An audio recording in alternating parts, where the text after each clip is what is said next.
What's up my loves, my name is Paige, this is Paige's Page, and today we're going to be doing my January wrap up.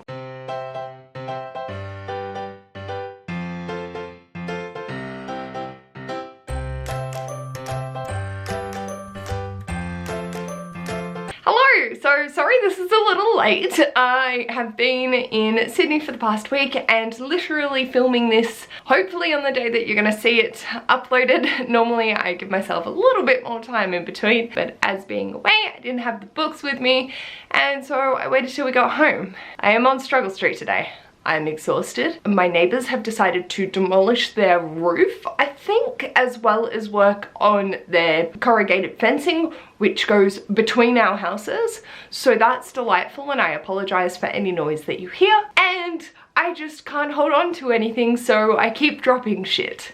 It's great. I still wanted to film this and get it edited for you today and just see how we go. I've got a lot of brain stuff going on, so I apologize if this isn't one of the most coherent wrap-ups. Not that I ever do them coherently anyway, but more sporadic than usual. So with that, I created a monthly wrap-up little sheet that has the breakdowns that I normally talk through that I had on sticky notes for last year. So let's have a look at my stats. So in January, I read 15 books, which equated to 4,720 pages. That is roughly 152 pages per day, and my average pages per book was 315. Slightly on the low end, but I don't mind. So for page ranges, I had one that was under 100 pages, 4 that was in the hundreds range, 1 that was in the 200s range, 6 that were in the 300 range, 1 that was in the 400s, and 2 that were in the 600s. So for this year, I am looking at trying to have it more leaning towards the 3-4 plus rather than the lower, but until I finish Animals, I'm gonna have at least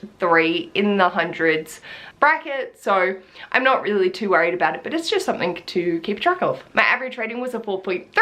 In terms of genres, I read 3 contemporary, 5 fantasy, 1 historical, 1 non-fiction, 2 romance, and 3 sci-fi. In terms of physical, I read 1 physical book, 3 audio ebook combinations, and 11 physical audiobook combinations. In terms of age range, I read 5 middle grade, 4 YA, and 6 adult. In terms of rating, I gave 1 3-star, 1 3.5, 5 4 stars, 4 4.5s, and 4 5 stars. In terms of standalones, I read 5. I didn't start any series. I read 6 books that were part of a series, so I continued with 4 different series, and I caught up with 4 series, which, yes, and I didn't finish any, but like catching up is sort of the equivalent for me, especially for 2 of them when I don't actually know when the next book's out, so I'm not really stressing on those. My biggest book was Eldest by Christopher Paolini, which came in at 668 pages, and my smallest book was The Brain Is Not Always Right by Scott Stewart at 32 pages. My listening hours was 47.81, and my publication years, I fucked up writing this, so there was 1 from 1998, 1 from 1999, 3 from 2000 to 2005, 1 from 2006 to 2010, 1 from 2011 to 2015, 4 from 2016 to 2020, 1 from 2021, 2 from 2022, and 1 2023 release. So those are all my stats. Let's talk about the books themselves. First up, I read The Slow Regard for Silent Things by Patrick Rothfuss, which is the catch-up book for me to be up to date with the Kingkiller Chronicles, and I gave this a 4.5. I really just love Ori's character and really enjoyed getting to see her just go about her life and the little adventures that she has. It's really beautifully illustrated and beautifully written, so it was a very nice addition to the series, and it's definitely like, yes, this was lovely to add to the story, but you don't have to read it. It is the companion. I wanted to include it. Next up was Eldest by Christopher Paolini, and I gave this a 4 stars. I enjoyed this a lot, but it's hard for me to articulate where my rating lies. Like, it's probably closer to a 3.75. Like, I enjoyed it and I'll continue on with the series. I'm interested and engaged with the characters. Maybe I just thought it was a tad chunky. I could definitely see Christopher's writing develop from Aragon to this, which in itself is amazing considering he was writing this at such a young age. I can see that. I can also see a lot of the inspiration and that sort of fun stuff, and taking it, knowing that it's like a passion project and just something that he adored, that is lovely to read. But I did occasionally get a little bit lost, and I did feel it was a tad too long, but still a really enjoyable read, and I want to continue on with the series. Next up, I read The Trauma Cleaner by Sarah Krasanostin, and this was for my book haul revisited, and I gave this a 4.5 stars. It's a memoir of this woman Sandra's life and her transition throughout life, as well as working as a trauma cleaner, and her approach to these clients and her work.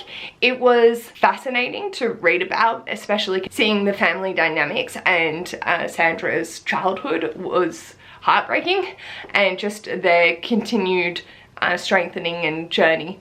The reason it wasn't 5 stars is, and this is non-fiction, it's their life, so I fully respect it, but just some of the things that were said didn't sit right with me as a queer person, and I understand that it was totally the ideologies of the time and them just trying to get through life and not associate in a world that was negative for them, and I completely appreciate that. But there was just, it was sort of stigmatizing against the LGBT community as well, and I was like, oh mate, like that's a bit harsh. But then also knowing that it's very Aussie and their life experiences, it made sense. It was just like, oh, sorry, it took me out just for a second and had me reflect on my own understanding, because like, yeah, it was just that interesting little moment of, yes, you can be in the same community and have very different opinions on the way that things are approached. And I'm also reading this from 2023 when they were talking about it, I believe it was 2012, and just understanding that there is a reason behind what they were saying. But very, very interesting, and I really, really found it captivating. I could not put it down. I never have this much noise filming. Have a day off on a Tuesday. Next up, I read The Mutation by K.A. Applegate, and this is the 36th book in the Animal series, and I gave this a 3.5. It definitely was very odd. It's like an Atlantis sort of style. They've found a civilization down on the depths of the ocean, and it just was very left field. It didn't really feel true to form, and whilst it was an enjoyable and quick read, I don't think it added too much to the story. So a little bit disappointing on that front, but like, I'm gonna have misses in this series. Like, not every book can be a 4 stars. So the fact that I'm only getting the odd one that's a lower in a 3.5, because it was still good and the characters still mostly held to form. There were just like some little bits that I was like, oh, this is very left field.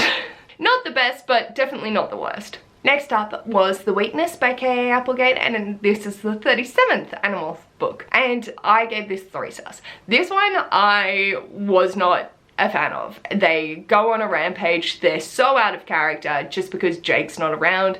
I feel like Rachel's character is constantly done dirty because she's like this aggro warrior, and it was like she had reverted back to one of the books that we had already established that was not cool, and they just kept going, and I'm like, what is this? It's so not like how the characters interact at all, and yeah, it was okay. Honestly, I think you could probably skip it. I don't think any foundational work was laid. If anything, it just detracts from the series, so a little bit more disappointing on that one. Still okay to read, very quick, but definitely could go through the series without it. Next up, I read The Tower on the Rift by Ian Irving, which is the second half of this bind-up, and I gave it a 4 stars. I struggled quite a bit to get back into this series, and I probably should have read a recap of the first book, just because there's a lot of different names are very fantasy based and the worlds are very different. The magic system's interesting, and I definitely enjoyed the read of it once I got into the swing of it, but those initial like 200 pages, I was like, what? I can't remember anything. We'll pick it up eventually. So I definitely want to read book 3 and 4 before I forget what's happened in book 2, because I feel like because they are so chunky, so much happens and it's all important. I feel like Ian Irving actually has written a really in-depth narrative that takes effort to read. It's not one you can just breeze through. I definitely want to continue on with this series before it goes out of my head again, but it was a fun read, and the magic system at the end was just like, oh my god, yes, okay, please give me more. So I'm very curious to see how it continues on.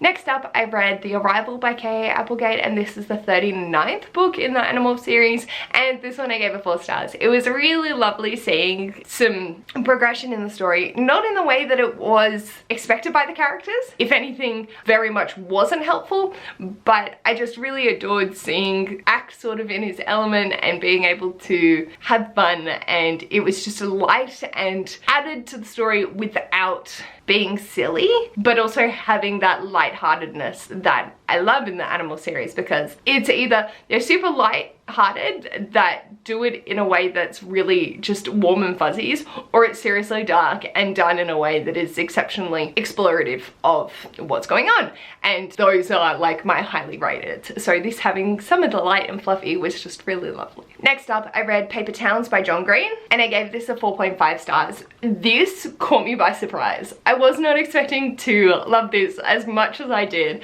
and it really just was so much fun. I think after having a very fantasy heavy start with Tower on the Rift and Eldest, I needed this, so it was the perfect time for me to pick it up. It's a contemporary, semi-mystery, like, it's just fun.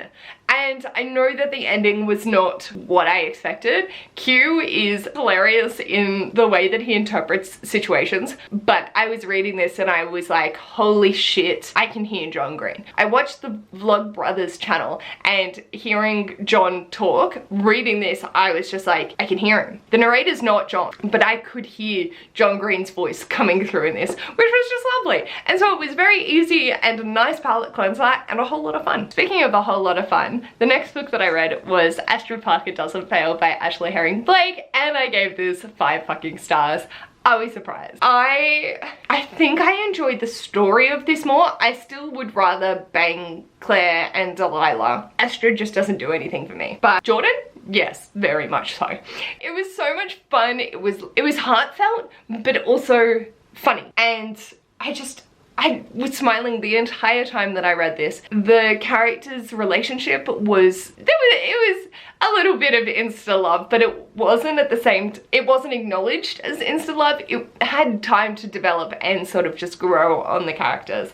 And it was just really wholesome. And I love her writing, and the fact that it deals with really difficult subject matter, like finding yourself and figuring out who you are and what you want from life and feeling like you can succeed, but then also having struggles because everything you try to execute doesn't come off well. Then also looking at rich privilege and the fact that Astrid felt she had to live up to her mother's expectations, which were insanely high and very much keeping up with the Joneses, when that really wasn't her, or parts of it wasn't. And so watching the exploration of these characters finding themselves and just figuring out life, and then them together, just mwah, yes, beautiful. And this was the 3rd in the Brightfall series. Also, in terms of beauty, I read Wicked Beauty by Katie Robert. Wicked Beauty is the 3rd in the Dark Olympus series and is following Achilles, Patroclus, and Helen, and holy fuck me! We know I'm biased for Katie Robert. I'm gonna be a hoe, that's fine. This was just amazing.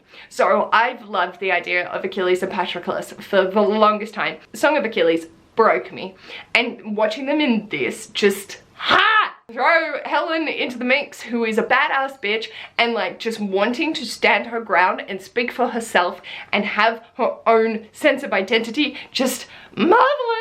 The ending, I cried, I loved it. I have a lot of feelings when it comes to this. The sex scenes are immaculate, like fuck me. Katie knows how to write. Obviously, this is not going to be everyone's cup of tea. I know that a lot of people have not enjoyed this series as much. That's totally fine, but fuck me, it is my cup of tea. And I loved it. So I can't remember if I've said, but I gave this 5 stars. Next up, I did a buddy read with a book fiend named Mel, and that was 1,000 Ships by Natalie Haynes. And I made a mistake reading this straight after Wicked Beauty because the Greek elements, too much. But I I did vlog this. The vlog, I'm not sure when it's going out because there are going to be multiple components to it. So you will see my thoughts on each segment eventually. I can say that for now. But we're doing a sort of project throughout this year and we have some books to read. So this being one of them, and then we actively discussed it also with her friend Max. And Max is a classicist, and so they both had very in-depth conversations about the backstory, the presentation, and the way that this was written. And no brains. No brains. So I was just reading through it going, oh yes, I do know that in my vlog I referenced back to it and sort of made my own coherent thoughts, and Ash could bounce with me to discuss it. So I do know that overall I enjoyed this more because I wasn't looking at it from a completely critical perspective. I know Mel was also not looking at it from completely critical, but also had more of the academic stance, whereas I was heavily swayed by my enjoyment, which was quite high. In terms of the ending, that's when I feel that she lost it, because this is supposed to be taking the female perspectives and retelling the fate of the Trojan women. It follows so many fucking women that I don't think it did it justice by the end, but the initial start was just wonderful. There was a very powerful moment that Calliope said, I cannot say that name to save my life, one of the muses, and that really resonated with me, whereas Mel saw it as like a different perspective. So we did talk about that, and it was really interesting having the discussion with them. I still gave it 4 stars because overall I think I really enjoyed it. I really love seeing the female voice, even if it does get a little bit lost along the way due to trying to fit too much in, but overall I had a really good time with it. Next up, I read Queenslayer by Sebastian de Castell, and this was the 5th in the Spellslinger series, and I gave it 5 stars. I cried in this. I love being back in this world. I adore Kellen and Rikus. They're just dynamic, fills my heart with joy. And it got dark. It was not afraid to go there, and I'm so keen to continue on to the last book and start The Way of the Argosy and then the Greycoat series, because I feel like it's going to be hitting those dark notes and I'm vibing it. So I definitely I love this series. I think it is exceptionally done, and it's fun to read about, but it's dark. So you have those moments of like, oh shit. And I love that. I love like getting whiplash in a book. That is one of my favorite things. I feel like Sebastian absolutely nails with this delivery. Next up, I read The Brain Is Not Always Right by Scott Stewart, and also gave this 5 stars. So they got it in an Ash's work, and 2 of his co-workers and him shoved it into my hands and said, look at this, isn't it adorable? So I read it from start to finish, and holy shit, yes. The reason I've included it in this, whereas most picture books I usually I don't read a lot of them, so unless it's really serving a purpose for my goals, I don't usually include them. If I was at the library and doing shit or babysitting, like, I don't count those. But because this was an independent read and really important, I wanted to shout about it on my channel, so I definitely needed to include it, even if it didn't take my average pages down. The reason is I wish I had have had this as a child. My brain and I have an interesting relationship, and there's still a lot of work to be done, but I feel like I'm making steps. And if I had have had this book to say, hey, your brain doesn't always tell you the truth, you can listen to your heart, you don't have to be so afraid, I think it could have made a really big impact on my life to not let my brain get the better of me. I'm not saying it would cure or prevent my anxiety and depression and phobias, but I think I might have grown to be a slightly more resilient person because I would have that faith, which I do have from books and not from myself. Love that external validation that my brain's not always right, and that's okay. There's nothing wrong with saying, oi, shut the fuck up, I'm gonna go eat a tub of ice cream. And the examples that it gives was just so beautiful, and it really encourages creativity and not worrying to fail if you try something, especially in the creative realm. And I just think that was so beautiful, and it's such an important narrative. So I hope a lot more people can find it and pass it on to kids, and adults can read it and take a little something, can take a warm little nugget away from it, because it is so sweet. and very, very short. Very easy to read. Next up, I have Heretics Anonymous by Katie Henry. This was the other book from my book haul revisited. So I finished January's book haul. I've either gotten rid of everything or I've read it. So feeling very proud. I did give this a 4 stars. It was really fun. I realized that the reason I was interested in this is because when I was a teenager, I fell in love with the movie Saved. Horrible, not good, but brilliant. And having gone through the Christian side of things and realized that's not for me, no shade if it's yours, but it's not for me, and being in an environment where I was surrounded by a lot of Christians that were very vocal about their beliefs against me as a person, made it very rough. And so I sort of used that movie as a catharsis for me. And so when I saw that this was about an atheist going to a Catholic school, I was like, shit, yes. I think I also saw this on someone's channel at like 2018, 2019, and it stuck in my head. So when Jacqueline bought it for me in 2020, I wanted to be able to read it. I have since made a lot more peace with that. So it was great and it did hit those notes for me. I'm just so mad at myself for not reading it 2 years ago before I had that mental growth and sort of got out of that negative mindset. I did really enjoy it, and I think that it's really important to discuss these topics like teenagers at a Catholic school and the rigid restrictions that they place on them, the miseducation that they provide with their sex education, and the lack of individuality that's allowed, but that's for another time. With that, I really enjoyed the narrative. I thought it was very interesting what they decided to do. I don't think they'd get away with it, but it was fun to sort of live vicariously through them for the time. And then the final book that I read for January was A Storm of Sisters by Michelle Harrison, and I gave this 4.5 stars. This is the 4th book in the Pinch of Magic series, and I don't know when the next one's out, so, or if there's going to be a next one. So this could be a completed series, this could be just the next installment. I gave this a 4.5 because there was something about this that didn't have the same level of whimsy, I suppose. I felt with the other books that maybe it was the atmosphere for me, because this was a cold, wintry setting that just was bleak, whereas the other settings had been a little bit more magical. Whilst there was magical elements to the story, it just didn't have that same level of comfort, and probably because I felt so cold and just isolated.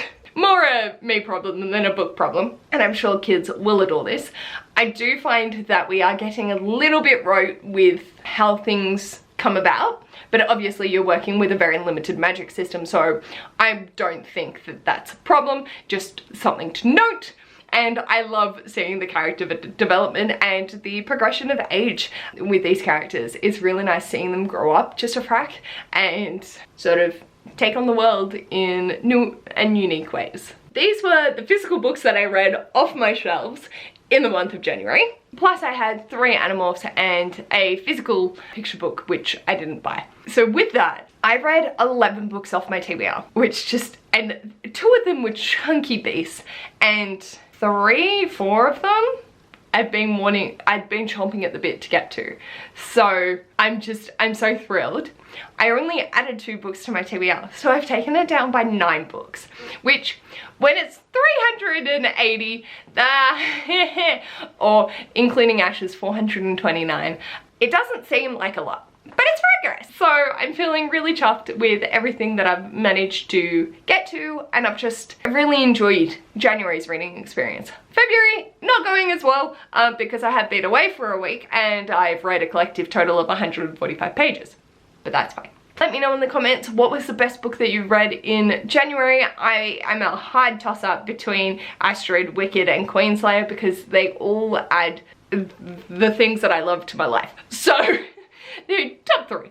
Let me know what your top books of January were that you read. If you like this video, feel free to give it a big thumbs up. And if you'd like to see more of this mess, feel free to subscribe. I'll hopefully see you in my next video. Bye!